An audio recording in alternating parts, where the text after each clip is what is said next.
오늘은 하이델베르크 교리문답 제34주일 두 번째 시간입니다. 오늘은 94문답, 95문답 중심으로 말씀을 전하겠습니다. 읽는 것은 92문답부터 다시 한번 읽겠습니다. 제92문입니다. 주의 율법이 무엇입니까? 하나님이 이 모든 말씀으로 일러 가라사대 나는 너를 애굽 땅 종되었던 집에서 인도하여 낸 너의 하나님 여호와로라. 제1계명 너는 나 외에는 다른 신들을 내게 있게 말지니라.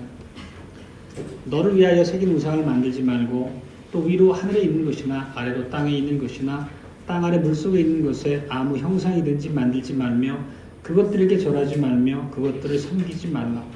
나 여호와 너희 하나님은 질투하는 하나님인즉 나를 미워하는 자의 죄를 갚되 아비로부터 아들에게로 3, 4대까지 이르게 하거니와 나를 사랑하고 내 계명을 지키는 자에게는 천대까지 은혜를 베푸느니라. 너는 너의 하나님 여호와의 이름을 망령되이 일컫지 말라. 나 여호와는 나의 이름을 망령되이 일컫는 자를 죄 없다 하지 아니하리라. 안식일을 기억하여 거룩히 지키라. 엿새 동안은 힘써 내 모든 일을 행할 것이나 제7일은 너의 하나님 여호와의 안식일인즉 너나 내 아들이나 내 딸이나 내 남종이나 내 여종이나 내 육축이나 내 문 안에 유하는 객이라도 아무 일도 하지 말라. 이는 엿새 동안에 나 여호와가 하늘과 땅과 바다와 그 가운데 모든 것을 만들고 제7일에 쉬었습니다. 그러므로 나 여호와가 안식일을 복되게 하여 그날을 거룩하게 하였느니라. 내 부모를 공경하라. 그리하면 너희 하나님 나 여호와가 내게 준 땅에서 내 생명이 길리라. 살인하지 말지니라. 간음하지 말지니라. 도적질하지 말지니라. 내 이웃에 대하여 거짓 증거하지 말지니라. 내 이웃의 집을 탐내지 말지니라. 내 이웃의 아내나 그의 남종이나 그의 여종이나 그의 소나 그의 나귀나 무릇 내 이웃의 소유를 탐내지 말지니라. 93문답입니다. 10계명은 어떻게 나뉩니까? 두 부분으로서 첫째, 하나님과의 관계에서 우리가 어떻게 살아야 하는가. 둘째, 우리가 우리 이웃에게 어떤 의무를 지고 있는가를 가르칩니다. 제94문답입니다. 제1계명에서 주께서 무엇을 요구하십니까? 나의 참 구원을 위하여 나는 모든 우상 숭배, 점술과 미신, 성인들이나 다른 피조물에 대한 기도를 피하고 멀리하는 것입니다. 더 나아가 나는 유일하신 참 하나님을 바르게 알고 그만을 신뢰하며 모든 겸손과 인내로 그에게 복종하고 모든 좋은 것들을 오직 그에게서만 기대하며 전심으로 그를 사랑하고 경외하며 존경하는 것입니다. 요컨대 나는 지극히 작은 일이라도 그의 뜻을 거슬러 행하기보다는 오히려 모든 피조물을 포기하는 것입니다. 제95문답입니다. 우상숭배란 무엇입니까? 우상숭배란 그의 말씀으로 자신을 계시하신 유일하신 참 하나님 대신 혹은 더불어 우리의 신뢰를 두는 다른 어떤 것을 소유하거나 고안하는 것입니다. 주 예수 그리스도의 사랑하는 형제자매 여러분, 10계명이 주어진 것은 지금으로부터 거의 한 3400년 정도 전의 일입니다. 하나님께서는 시내산 아래 모인 백성들에게 언약의 말씀 주셨습니다. 그 중에 하나가 1계명이죠. 너는 나 외에 다른 신들을 내게 두지 말지니라, 그 말씀입니다. 그리고 이것은 그 시점을 보면 출애굽해서 이제 홍해를 건너고 어느 정도의 시간이 지나서 시내산에 막 도착했을 즈음입니다. 얼마 되지 않은 시점입니다. 막 종살이에서 자유롭게 된 그런 시점입니다. 그리고 지난주에 우리가 살폈던 서원에서 보셨듯이 오직 하나님을 섬겨야 될 마땅한 이유를 보여주셨습니다. 수많은 이적을 베푸셨고 또 광야길을 행하면서 반석을 깨뜨려 물도 내주셨고 만나와 메추라기로 먹이시면서 완벽하게 신적인 권능으로 보존하심을 보여주셨습니다. 그렇기 때문에 오직 하나님만 섬겨야 한다는 그런 교훈을 주고 계신 것입니다. 그리고 이제 오늘의 우리를 잠시 생각해 보면 이 시내산에서 보면 이 한국이란 땅은 수말리 떨어져 있습니다. 시간적으로도 수천 년이 지난 오늘날 우리가 현대사를 살고 있는데, 그러면 우리에게 이 10계명, 오늘 특히 1계명 중심으로 말씀드리지만 1계명을 지키는 게 어떤 의미가 있느냐 하는 것입니다. 우리에게도 동일하게 이 계명이 유효하냐 뭐 이런 말씀이기도 합니다. 또 만약에 우리가 마땅히 하나님의 계명을 지켜야 한다면 어느 정도 강도로 또 어떠한 방식으로 지켜야 하느냐 하는 문제도 역시 우리에게 주어진 과제입니다. 그리고 실제 오늘 현대사회를 살아가는 우리에게 이 우상 숭배라는 말이 실제적인 중요성을 갖느냐 하는 회의가 들을 수도 있습니다.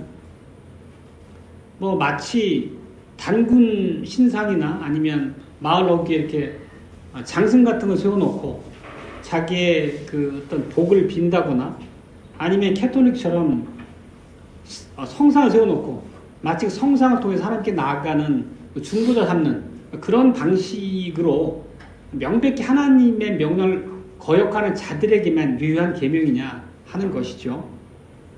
과연 오늘 이 주원교회 우리들에게도 이 계명이 필요한지, 필요하다면 어떤 의미를 갖는지 정확하게 이해해야 되겠습니다. 그렇죠. 요즘의 세태를 보면 또 우리가 살아가는 세상의 모양을 보면 알게 모르게 우상 숭배적인 요소가 정말 넘쳐납니다. 뭐 대학가에 가면 점집 엄청 많고 또 웬만한 주택가 들어가 보면 무슨 보살을 해서 많은 점집들이 또 널려 있습니다. 그리고 그냥 스마트폰만 열어도 많은 그 운세를 보는 그런 앱들이 지천에 깔려 있습니다. 이게 얼마나 하나님이 가증히 여기시는지 우리 잘 압니다. 근데 이런 것들에 우리가 무감해지면 금방 지금 우리가 살아가는 삶의 현장 자체도 그런 유사한 죄악들로 금방 뒤덮이게 될 것입니다. 그러니까 실제 교회 안에도 예수 그리스도의 몸이라 칭하는 교회 안에도 이런 우상 숭배적 요소가 많이 묻어있고 넘쳐나기까지 한다는 것을 우리가 분명히 깨닫고 이 말씀 앞에 정직할 필요가 있습니다. 그리고 원리적으로 본질적으로 얘기하면 우리가 우리의 시선을 하나님께로 향하지 않고 우리가 삶에서 만나는 여러 가지 어려움 앞에서 세상적인 방식으로 해법을 구한다라고 하는 것 자체는 일계명의 위반과 다름 아닙니다. 그런 의미에서 보면 사실 우리에게 매우 엄중하고 선명한 그 입장 정리가 필요한 그런 명령이기도 합니다. 오늘 설교 제목은 유일하신 하나님께서는 당신 앞에 다른 신들을 두지 말라고 백성들에게 강요하신다. 이겁니다. 길게 풀어 설명하면 그러니까 다른 신들을 섬기지 말라는 것입니다. 창세기 1장 1절은 이렇게 시작합니다. 태초에 하나님이 천지를 창조하시니라. 이 천지, 하늘과 땅이라고 하는 것은 문자적으로 하늘과 땅만 얘기하는 게 아니라 온 우주 만물, 피조세계 전체를 칭하는 표현입니다. 하나님께서 만물을 우리를 포함해서 창조하셨다는 얘기고, 그렇다면 아까 우리가 이신론이라고 하는 주장의 잘못된 점도 살펴봤었지만 하나님께서 온 우주 만물을 창조하신 주인이시라면 당연히 그 온 우주 만물을 방치하고 외면하지 않으시라는 것은 상식입니다. 온 세상에 존재하는 모든 것은 하나님과 하나님 외의 피조물로 양분할 수 있을 것입니다. 그렇지만 피조물과 창조주는 그 위상 자체가 다르죠. 전혀 다르죠. 비교할 수 없을 만큼. 피조물들이 하나님께서 이 땅에 두신 하나님의 작품이라면 당연히 우리 모두는 하나님의 통치와 다스림을 받는 게 마땅합니다. 그리고 하나님의 그러한 돌보심과 끊임없이 우리를 먹이시는 그런 부성적인 손길이 있지 않다면 우리는 사실 한순간도 호흡하고 존재할 수 없다는 게 당연합니다. 그리고 우리가 하이델베르크 주애나 10주에서 고백했던 섭리의 표현을 빌자면 계절이 바뀌는 것도 비와 가뭄, 풍년, 흉년, 건강과 질병, 부와 가난 이 모든 것이 우연이 아니라 하나님의 부성적인 손길로부터 우리에 임한다고 우리가 고백한 바 있습니다. 창조주께서는 6일 동안 이 피조세계를 만드시고 그 중에 특별히 이제 창조의 절정으로서 하나님 형상을 따라서 우리 인간을 지으셨습니다. 그리고 인간과는 다른 어떤 피조물과도 세우지 않으셨던 은혜 언약을 세우셨습니다. 그리고 은혜 언약이라고 하는 것은 한갓 피조물에 불과한 인간이지만 인간을 하나님의 자녀, 백성 삼아주시고 모든 약속에 스스로 하나님이 매이셨다는 것입니다. 은혜 언약을 통해서 하나님이 우리를 관계해 주시고 우리 인격적인 존재로 대하시면서 하나님과 교제할 수 있도록 놀라운 복된 자리를 두셨다는 것입니다. 다른 피조물과는 똑같은 피조물의 범주에 있긴 하지만 너무 다른 위치로 두신 것입니다. 그리고 사람에게는 모든 피조 세계를 하나님을 대신해서 다스리도록 그런 권한을 위임하셨습니다. 그리고 이 명령이라고 하는 것은 우리가 이제 문화명령이라는 말로도 우리가 이해하고 있는 바입니다. 생육하고 번성하고 경작하고 땅에 충만하라. 그러면 하나님의 그 명령 앞에서 많은 어려움이 있을 게 확실합니다. 그러면 그 모든 이 피조세의 가능성을 개발하는 과정에서의 어려움에 봉착하게 되면 하나님께 나아가서 아뢰고 하나님의 도움을 받는 게 마땅히 우리가 취해야 할 도리입니다. 하나님도 그걸 요구하시는 바이기도 하고, 그리고 피조물에게 나가서 어떤 정보나 지식을 얻어서 피조 세계를 다스린다는 건 사실 있을 수 없는 일이죠. 원리적으로도 맞지 않고 그냥 우리의 이성적인 판단을 보더라도 매우 황당한 그런 해결책이 될 겁니다. 근데 이런 명령이 우리에게 엄연하게 주어졌음에도 불구하고 인간은 하나님 앞에 마땅히 언약 백성으로서 서 있어야 될 자리에 그 신실함을 유지하는데 오래가지 못했습니다. 우리는 바로 현장의 얘기를 매우 잘 기억하고 있습니다. 창세기 3장 얘기죠. 여자가 어느 날 이렇게 동산을 거닐고 있을 때 뱀을 통해서 사단이 미혹을 하죠. 3장 1절입니다. 여호와 하나님이 지으신 들짐승 중에 뱀이 가장 간교하더라. 뱀이 여자에게 물어 가로되 하나님이 참으로 너희더러 동산 모든 실과의 모든 나무의 실과를 먹지 말라 하시더냐. 그러면서 계속 이어갑니다. 3장 5절입니다. 너희가 그것을 먹는 날에는 너희 눈이 밝아 하나님과 같이 되어 선악을 알 줄을 하나님이 아심이니라. 결국 뱀의 게임에 빠져가지고 하와와 아담은 그 실과를 따먹었습니다. 결국은 하나님께서 피조 세계를 다스리는 권한을 위임해 주시고 모든 명령을 주셨음에도 불구하고 결국은 이 생명에 관련된 원리적인 지식을 하나님이 아니라 피조물인 뱀에게 들은 거죠. 피조물을 의지하는 것 자체가 바로 우상숭배의 본질이라는 걸 말씀드렸습니다. 언약 백성의 본분은 당연히 하나님을 신뢰하고 모든 겸손과 인내로 하나님께 복종해야 하는 게 마땅한 얼굴입니다. 그런데 여자는 하나님께 얼굴을 돌려서 마땅히 취해야 할 바를 취하지 않고 피조물에게 복종한 결과를 낳았던 겁니다. 결과적으로 피조물인 뱀의 사단의 미혹에 빠지고 그 말을 하나님 말씀 앞에 앞세운 것입니다. 이게 바로 우상 숭배고 참으로 비극적이게도 인류사에 처음 있었던 죄의 이제 모양입니다. 이렇게 이제 동산 성소 에덴에 뱀을 통해서 사단이 침범을 했습니다. 사단의 교활한 속삭임 안에서 하와 그리고 아담은 우상 숭배에 빠졌습니다. 그러면 우리가 이렇게 아담과 하와가 하나님 이외에 다른 누군가를 통해서 미혹당하고 하나님 앞에 죄를 범했다는 게 창조주 하나님과 피조물 이외에 제3의 또 다른 존재가 있다는 의미입니까? 결코 그렇지 않습니다. 우리가 이제 벨직 고백 12항 뒷부분 천사의 피조성에 대해서 우리가 배웠듯이 하나님은 천사도 창조하셨고 사탄도 타락한 천사의 우두머리라고 우리가 앞에서 말씀 나눈 바 있습니다. 사단도 분명히 피조물이죠. 그리고 여자가 피조물이 뱀의 얘기를 들었다는 것은 결국은 마귀 사탄의 소리를 들었다는 얘기입니다. 이게 바로 우리 죄의 시작이죠. 우리 죄의 역사 너무도 잘 알고 반복해 왔습니다. 그렇지만 그 현장의 비극이라고 하는 것은 늘 우리가 떠올리고 우리 삶의 현장에서 선명하게 그 기억을 통해서 우리가 경계 삼아야 될 교훈이기도 합니다. 그렇지만 이제 죄와 타락의 자리에 떨어졌을 때 인간이 스스로 어떤 일을 한 바가 없습니다. 자기가 그 타락한 자리에서 일어서기 위해서 아무것도 하지 않았습니다. 오히려 하나님께서 당신께 반역한 피조물을 찾아가십니다. 구속의 복음을 가지고 찾아가십니다. 그래서 궁극적으로 여자의 후손을 통해서 뱀의 후손의 머리를 깨뜨리고 너희를 구속한다는 약속을 선명하게 선언하시고 우리에게 복음을 통해서 들려주십니다. 사실 이것은 한량없는 은혜입니다.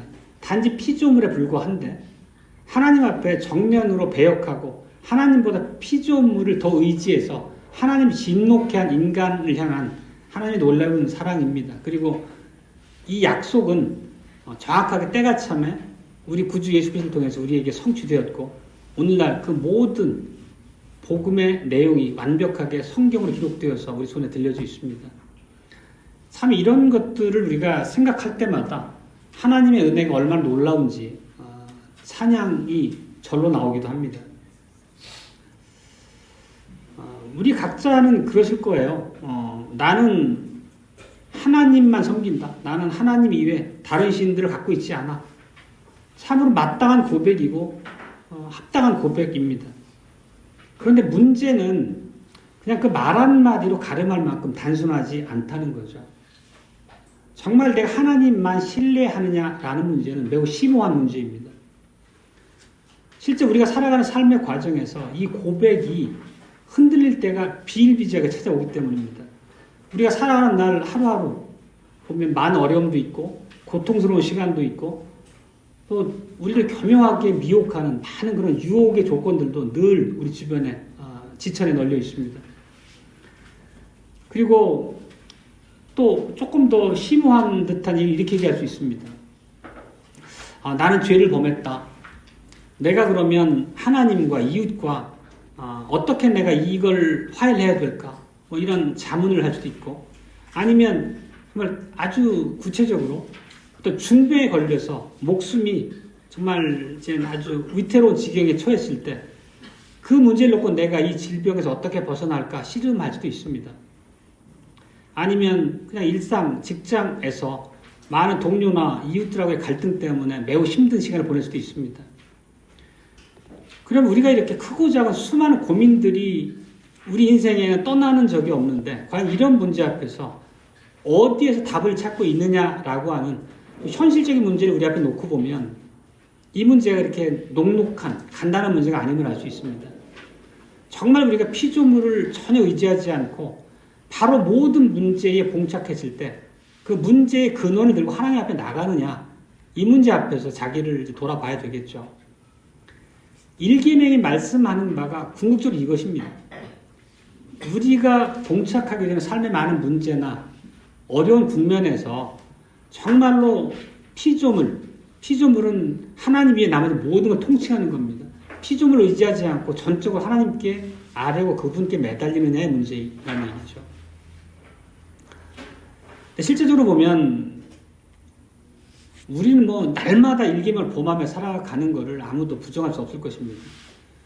당장 내 근처에 있는 더 유력한 수단들을 통해 가지고 내 어려움을 해소해 보려고 늘 그런 방법을 모색하는 게 우리의 모습입니다.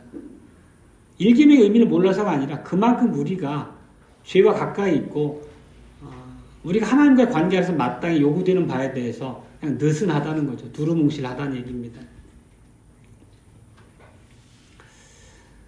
하나님께서는 이제 오늘 그 십계명 앞에 그 고백을 받던 것처럼 이스라엘 백성에게 오직 나에게 답을 구하라 하고 이렇게 분명하게 명령하셨습니다.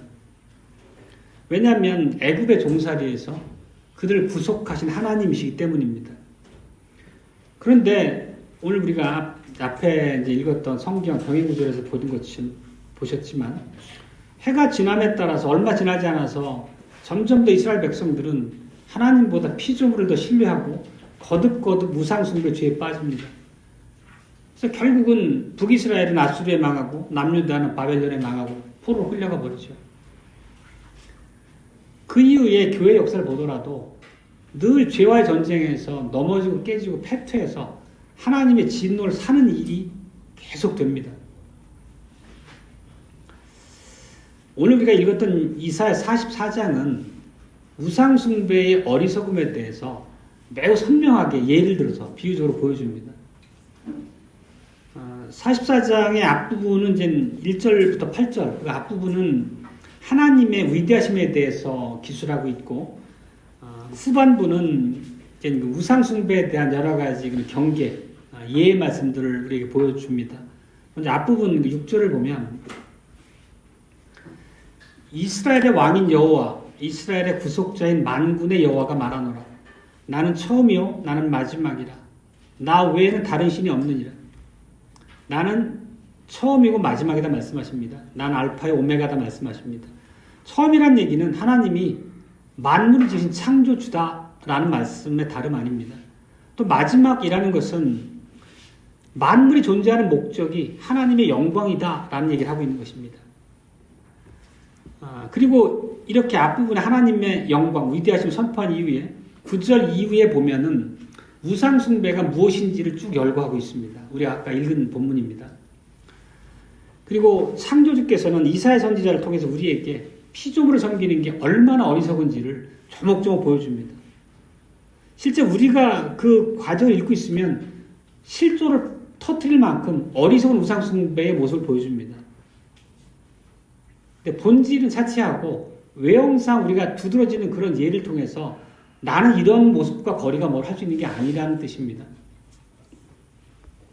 14절 이하 예를 하나 보면 어떤 사람이 산에서 나무를 베어다가 그걸 화목 삼아가지고 방도 따뜻하게 데우고 또 불 펴서 떡을 구워 먹기도 합니다. 그 남은 나무를 가지고 깎아가지고 신상을 만들고 거기다 절하고 나를 구원하라 이렇게 얘기합니다. 사실 어찌 보면 어리석고 이것보다 우스꽝스러운 코미디가 없습니다. 땔감도 그렇고 실제 자기가 신상이라고 만들려고 절하는 그 신상도 그렇고 다 나무로 만든 거 아니겠습니까?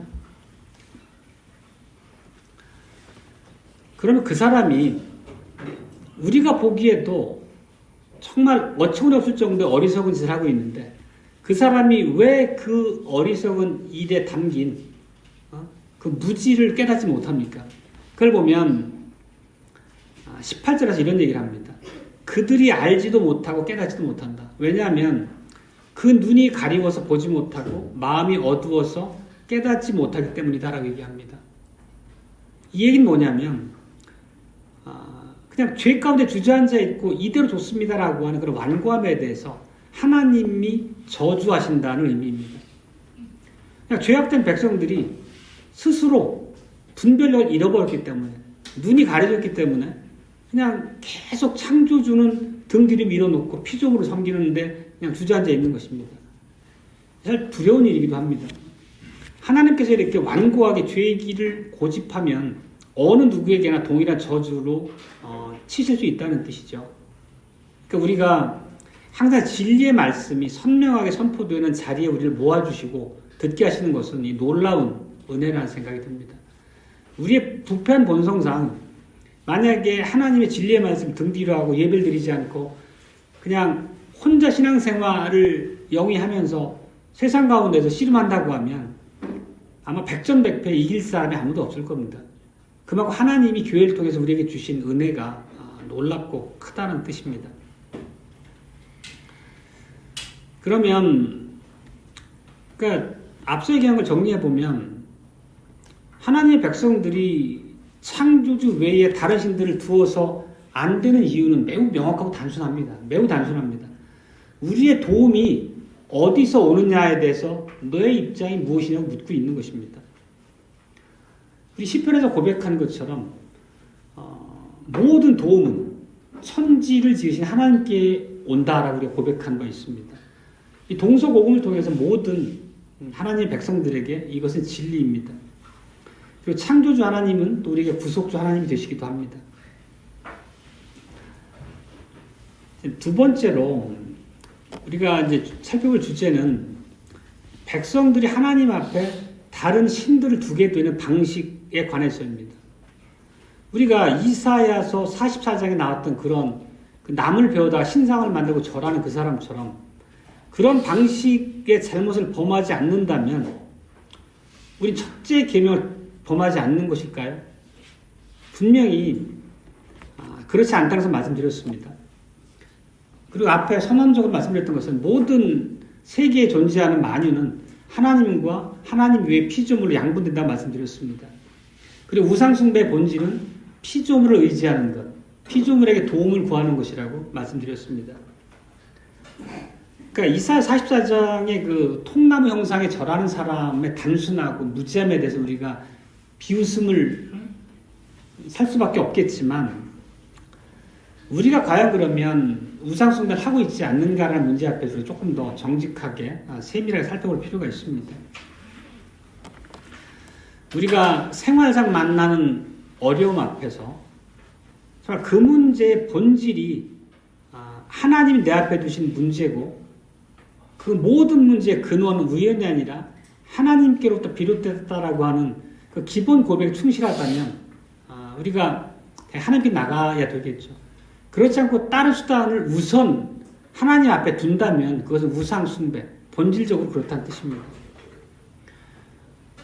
그러니까 우리가 비우는 나무 형상에 절하는 거나, 우리가 하나님을 믿는다 고백하면서도 어떤 문제를 만나서 실천적으로 하나님은 뒤로 밀어두고 그냥 자기의 능력과 힘과 세상적인 수단으로 그 문제 해결의 방법을 우선 구한다는 자체가 본질과 다르지 않다는 것입니다.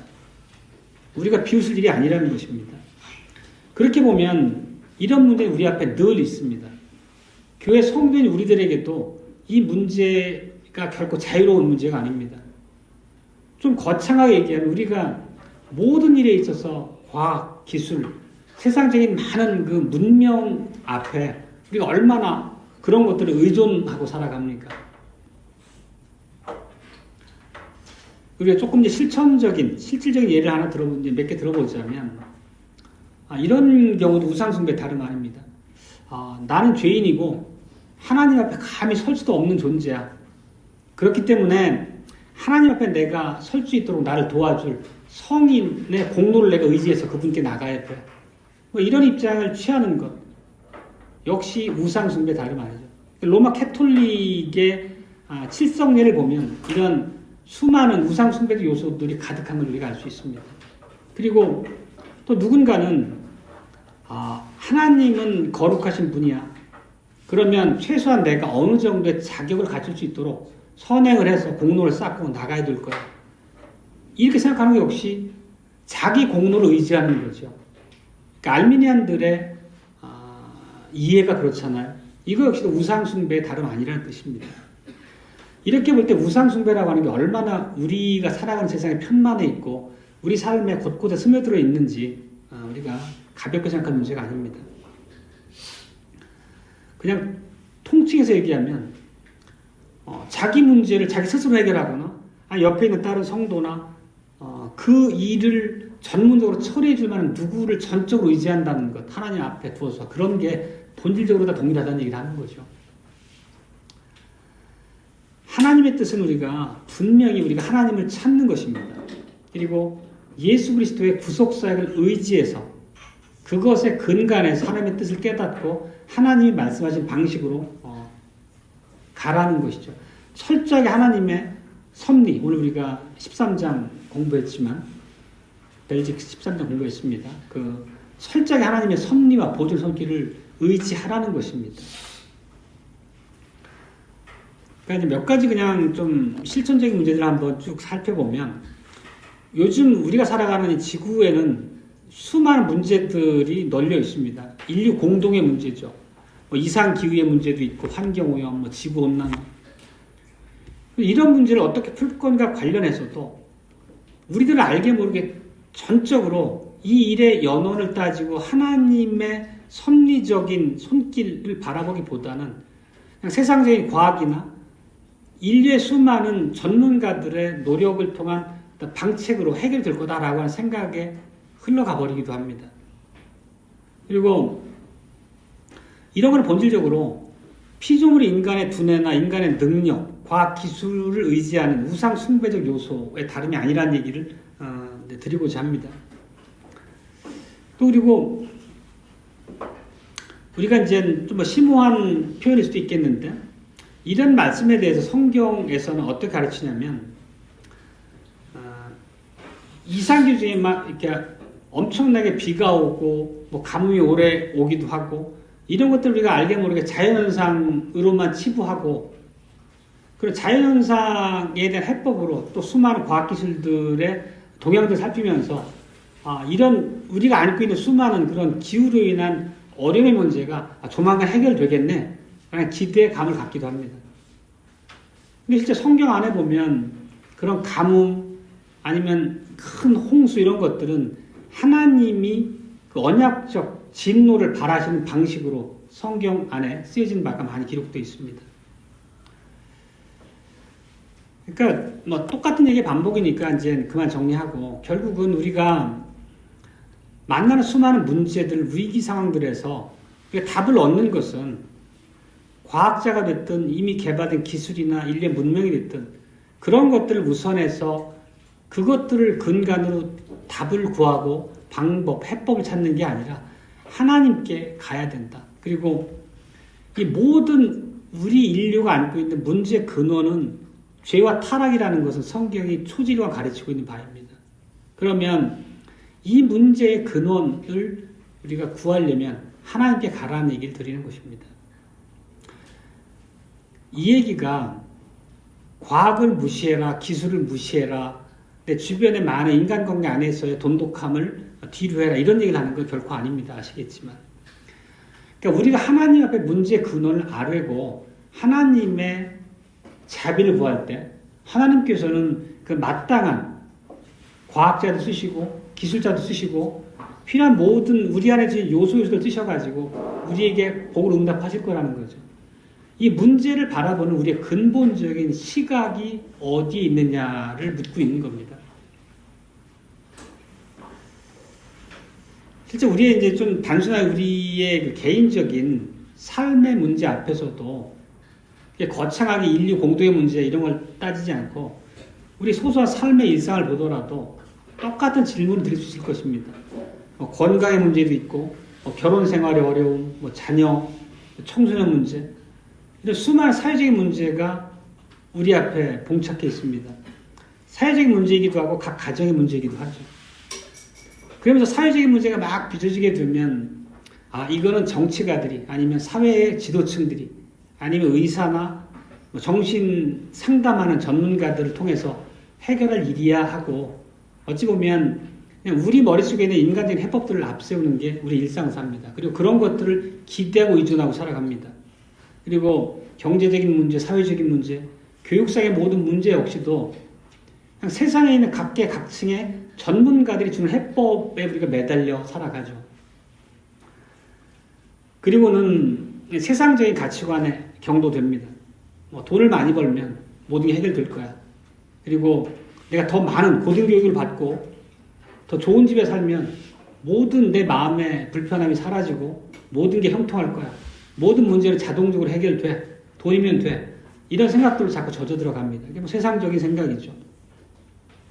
그러나 하나님께서 성경을 통해서 우리에게 제시하는 답은 그렇지 않다는 거죠. 이 모든 문제의 근원이 죄라는 것을 반복해서 가르치고 있습니다. 그리고 이 죄에 빠지는 것, 죄에 대해서 돌이키지 않는 것은 하나님을 대항하는 죄라는 것을 우리가 늘 살피는 바니까 잘 우리는 압니다. 알고 있습니다. 우리는 창조주 하나님과 교제 자리에 나와야 되고 창조주 하나님께 모든 문제를 아뢰고 그분의 자비와 긍휼로 그 문제가 해결되기를 바라는 게 우리가 우선 해야 될 일이라는 것입니다. 결국은 예수 그리스도를 철저하게 믿고 우리를 구속하신 하나님, 근본적으로 우리의 죄의 문제를 해결해 주신 그분을 의지하고 우리를 자녀 삼아 주셔서 우리의 모든 애로에 대해서 눈 감지 않으시는 하나님께 나간다는 얘기죠. 예수 그리스도를 의지해서. 그리고 하나님께서는 우리에게 어떻게 필요를 공급해 주신지도 말씀하십니다. 가르침을 보면 결국 우리가 살아가는 모든 생활들, 가정생활, 사회생활, 모든 인간관계 안에서 하나님께 순종함으로 그러면 하나님께서 우리의 모든 삶의 형편을 채우시고 돌보신다고 약속하신 바가 성경에 늘 있죠. 무엇을 마실지 먹을지 걱정하지 말고 오직 너는 하나님인 내가 너에게 준 본분에 맞도록 살아가라. 너의 모든 생활의 문제는 내가 책임지만 약속을 하죠. 근데 우린 늘 연약하기 때문에 사실 늘 내 힘으로 살려고 하고 내가 뭔가를 만들고 얻어 살아가려고 할 뿐인 거지, 하나님의 말씀을 우리가 몰라서가 아니라 하나님의 말씀을 반신반의하는 거죠. 그러니까 우리 이 문제 앞에 자유로울 사람은 아무도 없을 것입니다. 근데 우리는 그렇지 않겠지만 세상의 해법을 보면 행복을 추구하는 게 모든 사람의 지고지순한 목표입니다. 그리고 정말 행복함을 얻는 방법으로 누구나가 공감하는 방법이 뭔가요? 결국은 넉넉한 통장에 잔고를 쌓아두고 수많은 보장성 보험으로 철갑을 두르고 그 다음에 고등교육을 받아가지고 좋은 직장, 남이 부러워하는 직장에 가고, 그런 게 인생의 목표가 됩니다.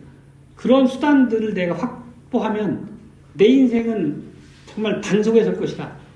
탄탄대로를 정말 질주할 거다. 이런 생각을 갖고 그런 인생의 목표를 갖는 게 사실 대부분의 사람들의 경우입니다. 만약에 그 사람의 가치관이 그렇다면 그 사람의 살아가는 삶의 매 순간은 그러한 목표를 이루기 위해서 점철될 것입니다. 그 사람의 가치관, 그 사람의 행동, 생각, 모든 게 그런 것들로 방향 지어질 것입니다. 그러면 두말할 나위 없이 그냥 우상숭배적 삶인 거죠. 그러니까 우리에게는 그런 문제가 없느냐 하는 문제 앞에서 스스로 우리가 좀 돌아보고 조심해야 될 사항이 많다고 봅니다. 이런 세상적 사고방식에 우리가 물들어 있지는 않은지, 또 아직 어린아이들 말고 우리 대부분은 세상에서 교육을 받고 세상의 일원으로 살아왔기 때문에 세상의 경쟁관계 안에서 우리가 살아가는 방식으로 체득된 우리의 경험을 볼 때도 우상 숭배 요소가 늘 우리한테 많이 묻어 있습니다. 그 잔재로부터 자유롭지 못하죠. 이런 우상 숭배의 모습들을 열거하자면 한두 끝도 없겠지만, 결론적으로 우리가 정리해 본다면 우리가 만나는 문제 앞에서 창조주 하나님께 우리가 먼저 나가기 전에 피조물 안에서 해법을 구하는 것 자체의 태도에 대한 문제제기를 하고 있는 것입니다. 오늘날 아까 이사야 44장의 그 통나무를 깎아 절한 사람처럼 그런 어리석은 방식으로 우상숭배 죄를 범하는 사람은 없을 겁니다. 그렇지만 우상숭배의 본질, 일계명에 말씀하시는 본질을 우리가 살펴봤던 것처럼 우리 일계명 앞에서 매우 철두철미해야 되고 정직해야 합니다. 우리가 하나님의 훈계 앞에 본인의 죄가 깨달아지면 회개해야 되겠습니다. 회개라고 하는 건 마음으로 인정한다는 정도가 아니라는 것을 우리가 이미 배운 바 있습니다. 결국은 단순히 입술의 고백이 아니라 정말 내가 의지하고 있는 피조물의 요소가 있다면 거기로부터 돌이켜가지고 전적으로 하나님 앞에 내려놓고 하나님과의 관계를 바로 세우는 게 우선시 되야 된다는 뜻입니다. 그런 의미에서 우리는 하나님 앞에 진정한 회개, 세상적 사고 방식으로부터의 유턴이 필요한 거죠. 정말로 우리가 예수 그리스도를 나의 구세주고 나의 주님이고 그분만이 나의 소망이라고 하는 믿음의 고백이 정직하다면 정말 우리가 삶에서 끊어내야 될 우상 숭배의 요소가 정말 지천에 널려 있습니다. 우리들이 참으로 연약하기 때문에 하나님께 영광을 돌리겠다, 그분이 우리의 모든 필요를 채워주신다라고 하는 걸 기도할 때도 그렇고 고백하지 않습니까? 사실 우리가 식사 전후의 기도나 아침 전에 기도해 보면 그러니까 신앙의 본질적 요소가 다 채워져 있는 것 같아요. 기독론에 대해서, 그리고 마지막에 종말적 요소까지 우리가 사는 일상 가운데서 어떻게 살아야 될지에 대한 요소들을 하루하루 날마다 고백하지만, 그럼에도 불구하고 어떤 일상적인 삶의 문제 앞에 탁 부딪히면 머릿속이 하얘지고 사실 그냥 허둥지둥 내 문제 해결하려는 현실적 해법을 구하는 게 우리 모습이기도 합니다. 이게 우리 현 주소라는 것을 인정하고 출발해야 되겠습니다. 성경 한 구절 보겠습니다. 로마서 8장 32절입니다. 자기 아들을 아끼지 아니하시고 우리 모든 사람을 위하여 내어주시니가 어찌 그 아들과 함께 모든 것을 우리에게 은사로 주지 아니하시겠느냐. 하나님께서는 이 말씀 안에 두신 교훈은